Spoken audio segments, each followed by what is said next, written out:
En los siguientes minutos me acompañará el doctor Gino Llosa. Él es cirujano plástico, quien ha tenido la gentileza de venir a compartir sus conocimientos, todo su expertise, su nivel de entrenamiento, sobre todo en estas nuevas formas o nuevas técnicas de manejo estético dentro de la cirugía plástica. Me estoy refiriendo a la liposucción y a la liposcultura.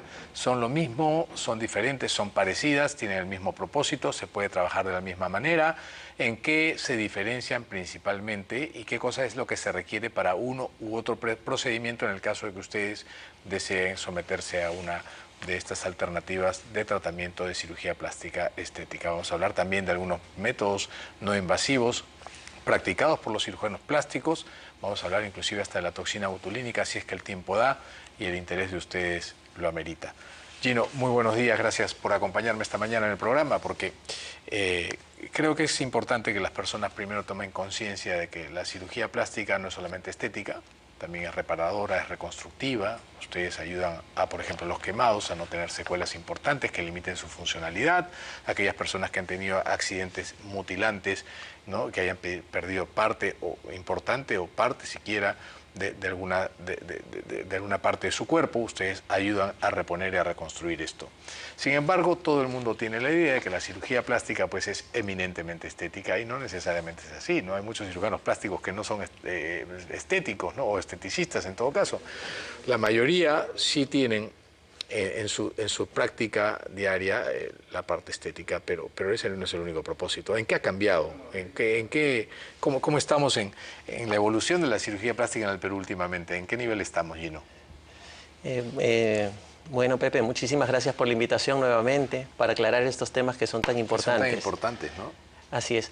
Bueno, en general estamos hablando, de procedimientos quirúrgicos invasivos, de procedimientos menos invasivos, donde entra a tallar este nuevo concepto de medicina estética, y el complemento de, estos tres grupos profesionales que se juntan, porque se asocia también a la cosmiatra, ¿no? Todo este grupo de pacientes son o profesionales son los que atienden a los pacientes según las necesidades. ¿Cómo no? Como comentaste, el cirujano plástico tiene una formación integral de casi entre 12 y 14 años, según se forme a cabo en el extranjero. Es un médico que ha terminado toda la carrera, que sale con el título de médico cirujano, y posteriormente hace una especialidad o una residencia médica, que en el Perú son 3 años, y en el extranjero pueden ser de 4 o 5 años, que es como tú dices, se hace todo lo que es cirugía plástica, reconstructiva, quemado, cirugía de mano, cirugía de urgencias y formación en cirugía general también. Entonces una formación tan integral que le permite justamente saber cómo actuar en un quirófano ante cualquier eventualidad. Evidentemente. Luego viene un grupo que es lo que ha aumentado mucho en los últimos años. Acá en Perú no está reconocida esa especialidad, ¿no? Y en muchos países, en la gran mayoría de países del mundo tampoco, que son los famosos médicos estéticos. Por ejemplo, en Colombia sí hay la universidad que los hacen estudiar 3 años. En Argentina también. En Argentina también. Así es, la medicina estética es una especialidad nueva dentro de la medicina. Así es, que justamente salen con un título universitario, pero que no les permite... Una certificación. Mejor dicho, una certificación... De entrenamiento en estética. De entrenamiento en estética, pero que les permite hacer procedimientos no quirúrgicos. Tienen un ámbito de influencia. Y la mayoría de los que yo conozco acá que se han formado fuera, en un momento vamos a hablar de medicina estética o esteticista, vamos a invitar a alguno de los médicos que le están haciendo acá, que se han formado fuera, reconocen muy bien esa limitación, ¿no? O sea, digamos, esa diferencia en su campo de acción.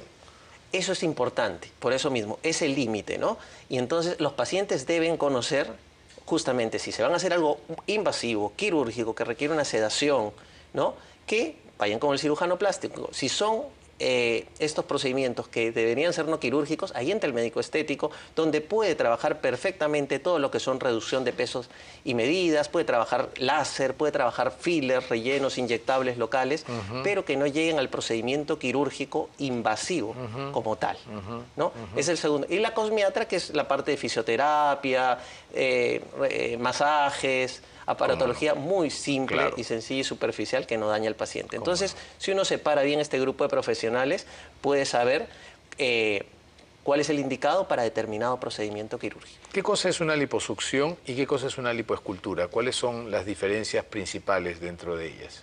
A ver, ¿O entre ellas? todo viene, los conceptos van cambiando en relación al tiempo en el que fueron apareciendo.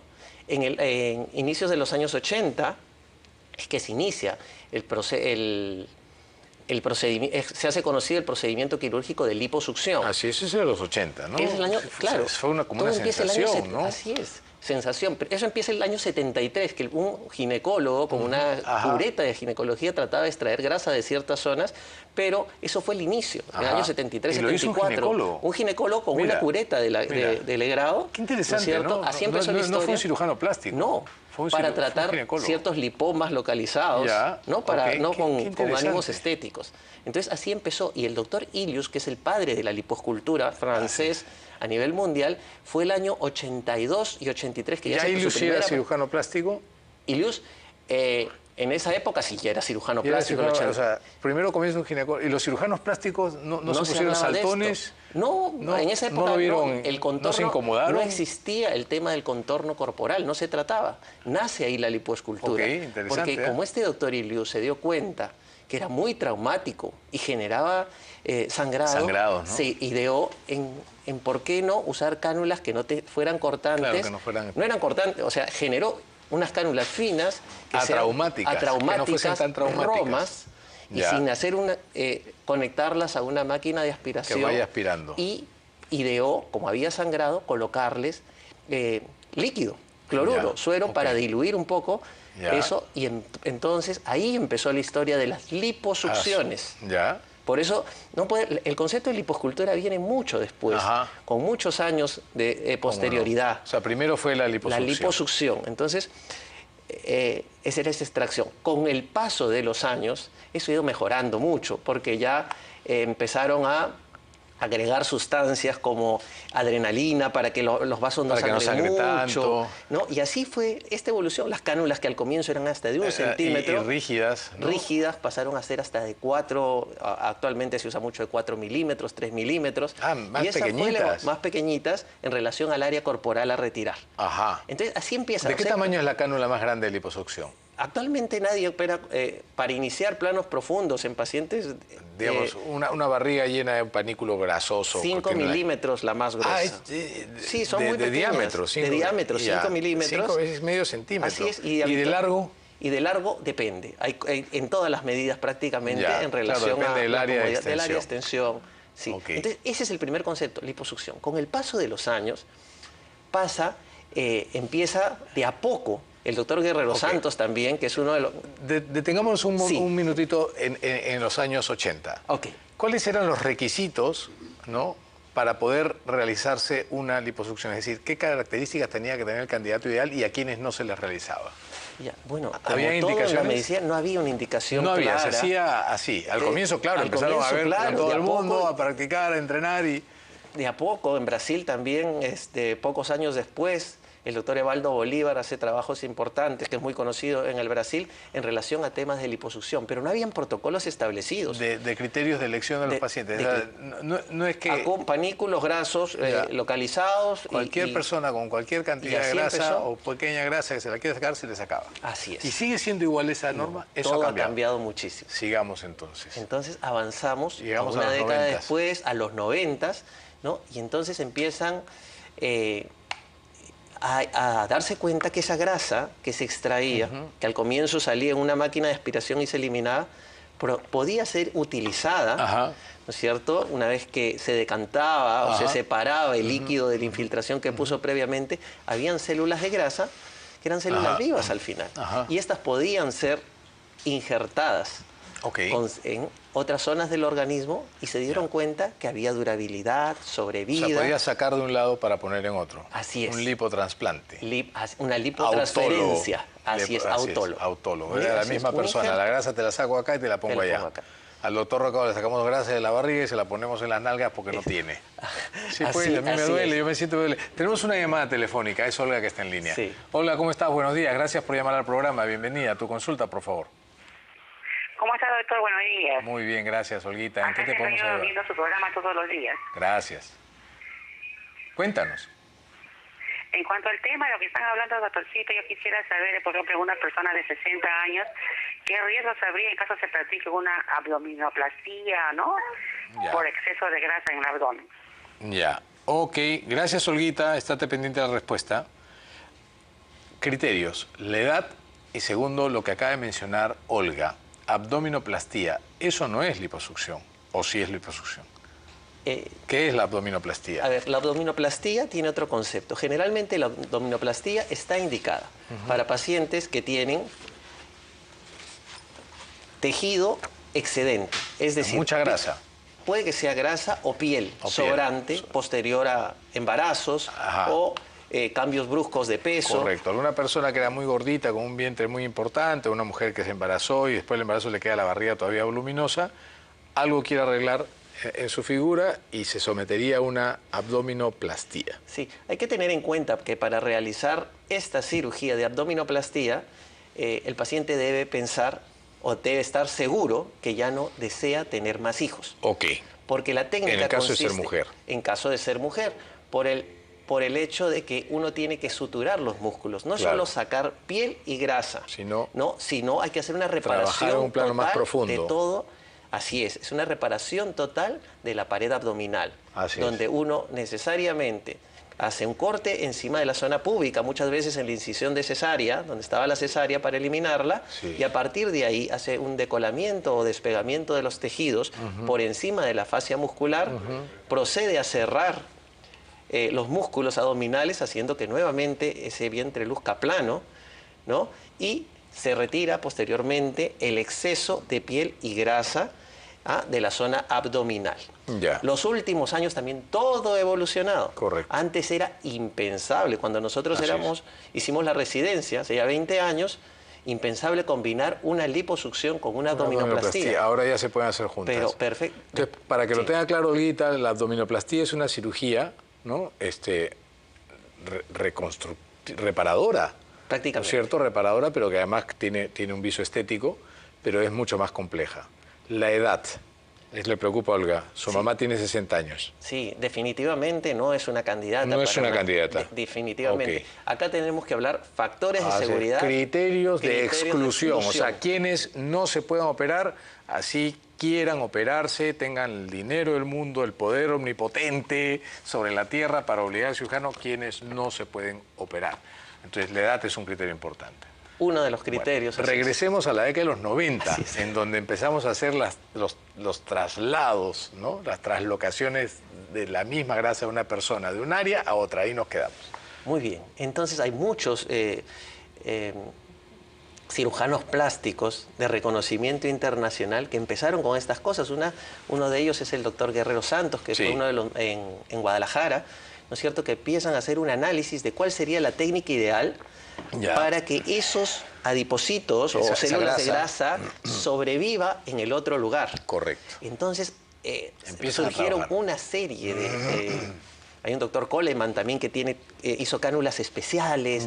Si había que lavar la grasa y separarla del resto de tejidos que se extraían durante la liposucción, como sangre, suero. Hay quienes las licuaba y las separaba. Hay quien prefería mantenerlos en un lugar hermético y cerrado para evitar contaminación. Finalmente, todavía no hay un consenso final, ¿no es cierto? Pero estaba claro que los injertos, haciendo condiciones poco traumáticas, podían eran viables. ¿Eso es liposucción o eso ya es lipoescultura? Eso pasa a ser la lipoescultura, porque era no solo quitar la grasa que había, sino empezar a modelar un cuerpo. La liposucción era sacar la grasa y ya tú mira cómo te va a quedar tu cuerpo, pues yo te salgo con la grasa. La lipoescultura es, no, vamos a hacer un trabajo más bonito. Vamos a empezar a sacar grasita de acá, moldear allá. Entonces la lipoescultura al final tiene un fin meramente estético, ¿no es cierto? Pero conservando pues una figura, no solamente sacar grasa, porque podrías no tener una cantidad de grasa y quisieras aumentarte en una zona, entonces te sacan la poca que tienes.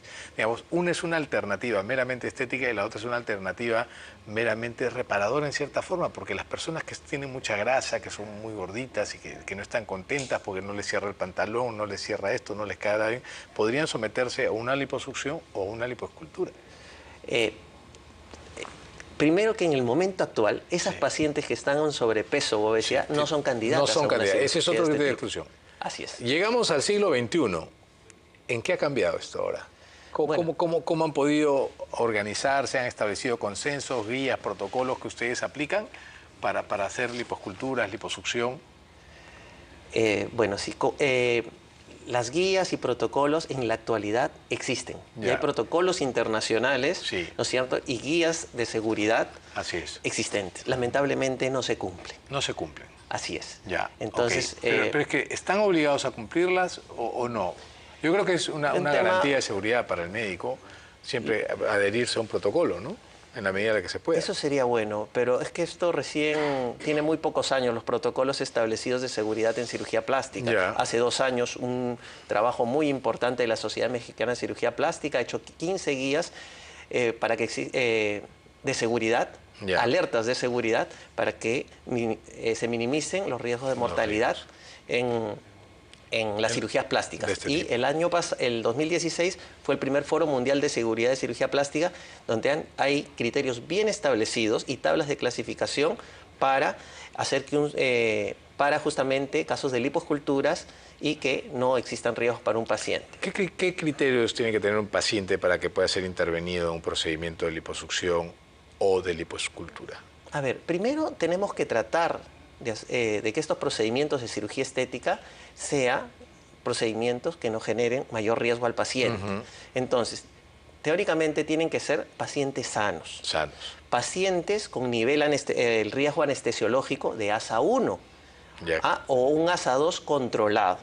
Es decir, ¿qué quiero decir? ASA 1 completamente sano, sin patologías de ningún tipo, y el ASA 2, esa es una clasificación de riesgo anestésico, ¿no? Es alguno que tenga alguna pequeña patología, pero controlada, ¿no? Y que el procedimiento no reúna condiciones de riesgo. Cuando hay condiciones también el mismo procedimiento en sí da un puntaje de clasificación. El mismo procedimiento. Es diferente que me haga una liposcultura a que me haga una cirugía de párpados, por ejemplo, menor. Cada procedimiento tiene un valor de riesgo. Así es. Y la liposcultura y la abdominoplastía, lamentablemente, son muy populares, pero son las que han generado más complicaciones. Mayores complicaciones y tasa de mortalidad, lamentablemente. Entonces, exclusivamente hay que centrarse en qué pacientes de liposcultura y abdominoplastía, vamos a juntarlos, tienen factores de riesgo. Entonces, ahí empieza justamente lo que nos comentaba la señora, ¿no? Pacientes mayores de 45 años. No califica. O sea, es un factor a considerar. Así es una sumatoria de puntos y justamente un puntaje. La edad es un puntaje mayor de 45. La edad, 45 años, ese tiene un puntaje. Luego viene el sobrepeso y la obesidad. Sobrepeso y obesidad. Esos no son candidatos de ninguna manera. En cualquier cirugía es un riesgo importante, en cualquier cirugía. Y más en una liposucción, porque antes se pensaba sacar grasa. No, hay que hacer un manejo hidroelectrolítico del paciente. ¿No es cierto? Hay que reponer cantidad de volúmenes de suero. Y un paciente de 60 años, su capacidad pulmonar no es la misma para tolerar estos cambios bruscos, ¿no es cierto?, de manejo de líquidos, ¿no? Entonces es irresponsable operar a una señora de 60 años. Sería un riesgo enorme. Enorme, ¿no? Y hay muchos, lo voy a mencionar rápidamente, porque sé que nos gana el tiempo. Vámonos a la pausa y en el siguiente bloque seguimos conversando. ¿Te parece? Muy bien. Ya volvemos. Gracias. Una pausa y regresamos con el doctor Gino Llosa.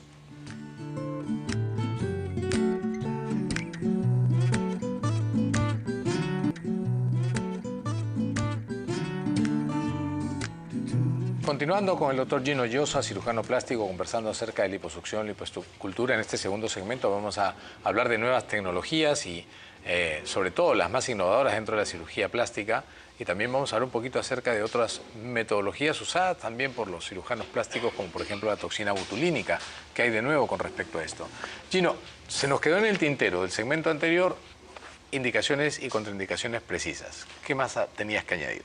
Sí, perfecto. Ahí quería hablar de los pacientes de riesgo. ¿Cómo evitarlos? Factores de cuidado, la edad, mayores de 45 años. Correcto. Sobrepeso u obesidad. Hay que mandarlo al endocrinólogo, nutrición, actividad física y que se ponga en óptimas condiciones para cirugía. Correcto. Entonces son temporales. Luego, en relación al procedimiento quirúrgico, tener mucho más cuidado si es una lipoescultura. Claro, saber que el tipo de cirugía también tiene un riesgo. Tiene un riesgo, es considerado un riesgo. No es lo mismo Luego, párpados, no es lo mismo labios, ni una jaladita acá que una abdominoplastía. Recuerden, las cirugías combinadas. Sí. ¿Por qué? Porque aumenta también el tiempo quirúrgico. Claro. Y el tiempo anestésico. Claro, si cuando tú te vas a operar del apéndice no te puedes operar de otra cosa. No tienes una hernia, tienes que operar la hernia. Doctor, de paso saque el apéndice. No, aguántate, es uno por vez. Y recordemos, una cirugía de vesícula nos tarda hora y media. Claro. Una hora y media, un apéndice lo hacen en una hora. Sí. Las cirugías estéticas estamos hablando de tiempo de anestésico de 4 horas, de 3 horas, ¿no es cierto? Entonces el riesgo, claro que aumenta. Así es, ¿cómo no? Luego, tener mucho cuidado con que el paciente no presente varices en las piernas, porque es la primera causa de mortalidad en lipoesculturas. Sí, la tromboembolia pulmonar, ¿no? Claro que sí, es una complicación. Entonces, tener esos cuidados en las piernas. Otra cosa, que no vengan de viaje recientemente por la estasis por venosa. Haber estado sentados más de 5 horas en un vuelo, no se han parado, llegan, tienen mucho más riesgo de hacer trombosis y tromboembolia. Enfermedades asociadas. ¿Cómo no? Diabetes, hipertensión. Todos esos tenemos que tener cuidado con ese tipo de pacientes. Perfecto. No quiere decir que no se vayan a operar, sino hay que prepararlos. Pero hay que explicarle bien a las personas cuál es el riesgo y si es que realmente vale la pena o no exponerse a tanto por Así, eso. hay tablas muy claras en relación a riesgo del paciente que uno debería anexarle a la historia clínica y ahí sale claramente qué puntaje tiene y si debería operarse o no. ¿Cómo no? Y otra cosa también fundamental es el lugar donde se opera, ¿no? Claro. Sabemos que este tipo de cirugías debe ser en clínica. Un ambiente hospitalario. Totalmente. Claro, ya no es en la clínica local, del consultorio local, no, tiene que ser una clínica. Porque trae complicaciones. Porque trae complicaciones. Bueno, hablemos de la tecnología. ¿Cómo ha entrado la tecnología? Justo ayer conversaba con unos colegas acerca del consultorio de un oftalmólogo, ¿no? Moderno. Estamos hablando en general, los oftalmólogos modernos. Parecen naves espaciales. O sea, tú entras a un consultorio de un oftalmólogo o un consultorio oftalmológico moderno y encuentras pues el tablero de mando del Enterprise, de la nave nodriza de Guerra de las Galaxias. O sea, es una sofisticación, una cantidad de aparatajes. O sea, la tradicional lámpara de hendidura, te pones así, te veían con tus lentecitos, o te sentabas en una silla y te ponían unos anteojos y te hagan... Eso ya fue. Pasa lo mismo en la cirugía plástica. Ahora tienen aparatos, máquinas, tecnologías que estén utilizando en sus tratamientos. Sí, definitivamente. El tema de la tecnología, como en todos los campos de la medicina, ha agarrado su espacio en la última década, o en los últimos 15 años, diría yo. En el caso de las lipoesculturas, existen 3 técnicas o 3 aparatologías que se usan con bastante frecuencia. Ya. En Brasil, por ejemplo, es muy frecuente la vibroliposucción. Sencillamente es una cánula, ¿no? Que luego de que uno coloca la infiltración de líquido, pasa una cánula que hace vibra rápidamente y entonces licúa por una cuestión mecánica suavemente la grasa y la empieza a destruir, haciendo que el trabajo del cirujano sea mucho más sencillo. Muy sencillo. Y licúa muy bien la grasa y que puede ser extraída con mayor facilidad. Eso se llama la vibroliposucción. En Brasil es muy popular. Ya. Luego tenemos lo que es el láser. Pero el láser, la lipoláser, pero hay que tener mucho cuidado acá porque el láser sí tiene muchísimos años en lipoescultura y ha pasado por diferentes etapas. ¿Cómo no? Antes, el efecto térmico, es decir, como una quemadura, era lo que hacía la lipólisis o la destrucción de las células de grasa. Ya. ¿No? Entonces, realmente habían también problemas de quemaduras. Así es. Y eso ya lleva bastantes años, pero los láseres han ido modificando, como todo para piel y todo lo demás, se van modificando constantemente y actualmente se está buscando, se está trabajando láseres que tengan afinidad por la grasa, por el adipocito y no tanto por el agua, que era lo habitual. Entonces hay muy buenos trabajos al respecto, pero siempre, sin embargo, en publicidad láser figura una cantidad, una lista impresionante de publicidad con láser, pero hay que saber qué tipo de láser es el que se está empleando, porque hay unos que son muy traumáticos, otros que no tienen ningún efecto como lipolítico, sino tan solo como son como antiinflamatorio, y entonces el paciente tiene que informarse qué tipo de tecnología le van a colocar, y si está en un consentimiento sería mejor, porque no? realmente hay mucha información. Correcto. Y son pocas las personas que tienen los láseres actuales de afinidad por la grasa, Ok. ¿no? Que son los menos invasivos y que ya no destruyen el adipocito, Sí. si no permeabilizan la membrana. Entonces hay una serie de cambios que hay que conocer. Hay que conocerlos, cómo no, por supuesto. Ultrasonido, ¿se utiliza en algo? Sí, es el que yo de alguna manera prefiero, de mi Correcto. preferencia, que es el ultrasonido, le llaman la famosa alta definición. Ya. Esos son términos publicitarios, Son términos fundamentalmente, marqueteros, correcto. así hay que ser sincero. Sí, sí. Estas son unas cánulas de ultrasonido que o sea, uno coloca en todas. Hay que entender que uno tiene que ingresar igual con por una debajo, cánula. porque ahí está la grasa, ahí es la donde vas a palabra trabajar. menos invasiva. Significa que no dejes un gran corte ni nada, son cosas chiquititas, pero igual demandan reposo, ¿no? Igual hay que hacerlo en condiciones Claro que de sí, clínica, por porque los supuesto. riesgos son exactamente los mismos. Claro. Lo que sí hay mejor recuperación. Las ventajas de estas tecnologías: menor dolor, Sí, recuperación más rápida, sí, menor sangrado, ok. se preservan los vasos sanguíneos y nervios, Ok. ¿no? Entonces hay un mejor posoperatorio a largo Así plazo. es. Pero el riesgo anestésico, todo es exactamente igual. Los procedimientos menores, es decir, si uno se va a hacer una pequeña zona de liposucción en la cintura, o liposcultura en la cintura, la recuperación es muy, muy rápida. Pero si uno va a hacer una liposcultura completa, donde está todo el torso, toda la espalda, va a demorar unos días más, ¿no? Correcto. Entonces, en relación al ultrasonido, no, es genial, justamente preserva, a mí me gusta mucho porque uno pasa la cánula del ultrasonido y automáticamente en unos 5 o 10 minutos va licuando la grasa suavemente, y realmente la extracción ya no salen las células compactas de grasa, sino las licúa prácticamente. Es verdad que esto, por ejemplo, al destruir las grasas ya no me sirve para injertar, usarlas como injerto. ¿Cómo no? Las diluye.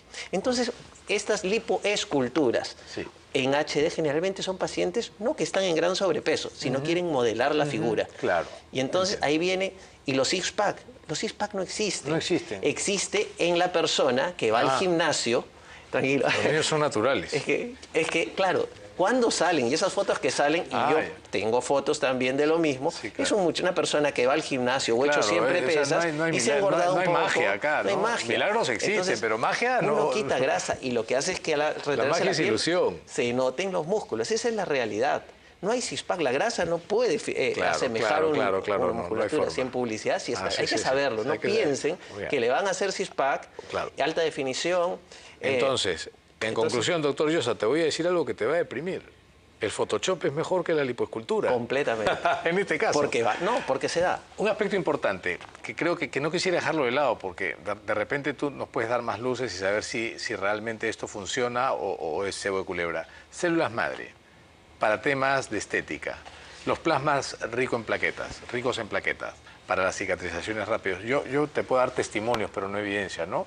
En procedimientos odontológicos, alguna vez a mi padre se sometió a uno muy extenso, le pusieron plasma rico en plaquetas y de verdad que la recuperación fue muy, muy rápida. ¿Ustedes están usando algo de esto o están en fase de experimentación? ¿Están probando a ver si hay resultados mejores que los que ya tienen con otras técnicas? ¿O todavía son escépticos los cirujanos plásticos a lo que son células madre, plasma rico en plaquetas, en fin? A ver, te puedo dar una referencia. Hace dos años asistí al Congreso de la Sociedad Internacional de Cirugía Plástica y hubo una mesa completa en relación al tema. Lo único, los pioneros en esto, definitivamente los traumatólogos, los maxilofaciales, a nivel los dental odontólogos, también, claro. y eso está demostrado que justamente en estudios clínicos, no es absoluto, En el pero plasma sí, rico en plaquetas te así estás es, refiriendo. a nivel se ve claramente Sí, en eso. artrosis, Claro, sí, tienen sus radiografías, y ven los cambios o sea, en bien fundamentados. esas condiciones, sí. En cirugía plástica, A ver, la conclusión de todo un foro de los Sí. mejores centros, como 5 Sí. centros en Europa, Sí. Estados Unidos, Sí. que hacen el cultivo Ajá. y todo el manejo de Sí. este tipo de tratamiento. nos la vas a decir después de atender la llamada de Cecilia. Perfecto, Vamos a dejarlo muy bien en suspenso. Vamos a darle paso a la llamada de Cecilia. Cecilia, ¿cómo estás? Muy buenos días. Gracias por llamar al programa. Tu consulta, por favor. Aló. Creo que le hice esperar mucho a Cecilia. No me está funcionando bien el micro interno. Mil perdones a Cecilia si nos está viendo. Bueno, ¿qué fue la conclusión? Bueno, la conclusión, lo que está claro, hasta el momento del plasma rico en plaquetas, finalmente, ¿no? Ya sabemos todo lo que es, se saca una muestra de sangre, eso se centrifuga, se extrae el plasma, ese plasma necesita un factor activador que generalmente es cloruro de calcio, colagenasa, en diferentes calidades, y luego se infiltra al tejido que se va a necesitar. Se usa mucho en ritidoplastías, para la piel y todo lo demás. Ese es el proceso. Lo único que está comprobado con certeza es que hay un aumento de la circulación sanguínea, ¿no? Y por tanto mayor oxigenación de los tejidos. ¿Cómo no? Pero si nosotros no podemos, porque no hay un protocolo establecido de cómo se va a usar ese plasma. Correcto. Hay como 8 autores que dan diferentes maneras de hacer el protocolo, ¿no? Correcto. Y no hay resultados concluyentes. Gino, todavía. Brevemente, no quiero dejar al público sin hablar de la toxina botulínica. Sí. El tiempo es tirano. Explícanos, ¿funciona la toxina botulínica? ¿Hay que elegir una buena toxina botulínica? ¿Hay que saberla colocar? ¿Cuánto tiempo dura? ¿Y cuáles son los riesgos de su colocación? Sí, bueno, la toxina botulínica yo sí podría decir que es 100% efectiva. Es bueno hablar con el nombre, digamos, general, ¿no? Genérico, no marcas, sí. Porque ahora hay una variedad de las mismas y el paciente tiene que estar informado, ya que los precios varían un poco en relación a eso. Así es. La toxina botulínica lo que hace es actuar a nivel de una neurona que activa los músculos. Si se bloquea la neurona, no actuará el músculo. Correcto. De manera tan fuerte. Entonces se disminuye la fuerza muscular. Entonces, correcto. ¿Cuándo seleccionamos una toxina botulínica? A un paciente, por ejemplo, yo lo califico en unas etapas. Por ejemplo, una persona de 40 años que empieza a tener algunas líneas de expresión, el resultado es 100% efectivo. Y la crítica a la toxina botulínica es cuando ven esos rostros raros, exagerados, súper estirados. Y cuando tratan de corregir un problema de envejecimiento, de relajación de piel, de ligamentos y músculos faciales, y quieren compensarlo con una colocación excesiva de toxina botulínica. Lo que necesita esa paciente es un lifting facial, endoscópico o clásico, lo que sea, y después sí ponerse un poquito de toxina botulínica como lo haría uno en un paciente de 40 años. Con eso los resultados son ideales. Por eso la indicación médica es muy importante. Claro. Riesgos. Una persona no calificada sí puede generar tosis palpebral. Así es. Es como todo. Una persona que no la sepa colocar no va a tener buenos resultados. Así es.